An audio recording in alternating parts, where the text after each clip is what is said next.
Linear equation എന്ന third ചാപ്റ്ററിനകത്ത് most important ആയിട്ടൊരു കോൺസെപ്റ്റാണിത്. ഇവിടെ നമുക്ക് 3 കോൺസെപ്റ്റ് മാത്രമേ പഠിക്കാനുള്ളൂ.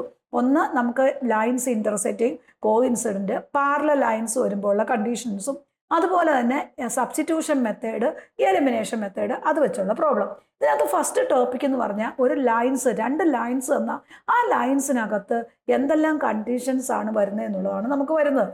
ഫസ്റ്റ് വൺ നോക്കാം.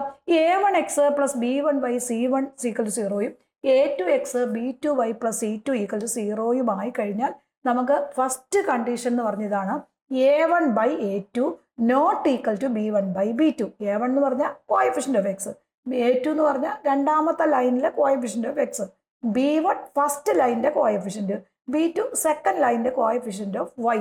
അപ്പൊ ഈ ഒരു ഇക്വേഷനകത്ത് a1/a2 not equal to b1/b2 ആയി കഴിഞ്ഞാൽ ആ ലൈൻസ് ഇന്റർസെക്റ്റിംഗ് ലൈൻസ് ആയിരിക്കും.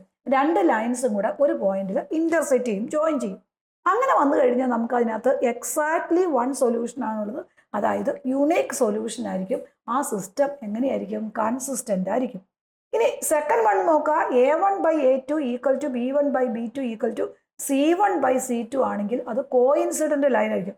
ഒരു ലൈനിന്റെ മുകളിൽ വേറൊരു ലൈൻ വരും. കണ്ടോ, ഫസ്റ്റ് ലൈൻ ഇത്, അതിന്റെ മുകളിൽ വേറൊരു ലൈൻ, അതിൽ കൂടെ തന്നെ വേറൊരു ലൈൻ വരിക. അതിനെയാണ് കോഇൻസിഡന്റ് ലൈൻ എന്ന് പറഞ്ഞത്.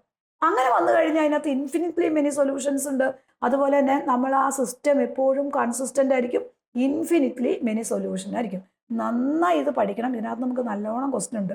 ഇനി തേർഡ് വൺ എന്ന് പറഞ്ഞാൽ എന്താ? a1/a2 equal to b1/b2 not equal to c1/c2 വരുവാണെങ്കിൽ അത് പാരലൽ ലൈൻസ് ആയിരിക്കും. 2 ലൈൻസ് പാരലലായിട്ട് ഒരേ ലെവലിൽ പോകും. അപ്പോൾ അവിടെ ഒരിക്കലും അത് തമ്മിൽ കൂട്ടിമുട്ടത്തില്ല.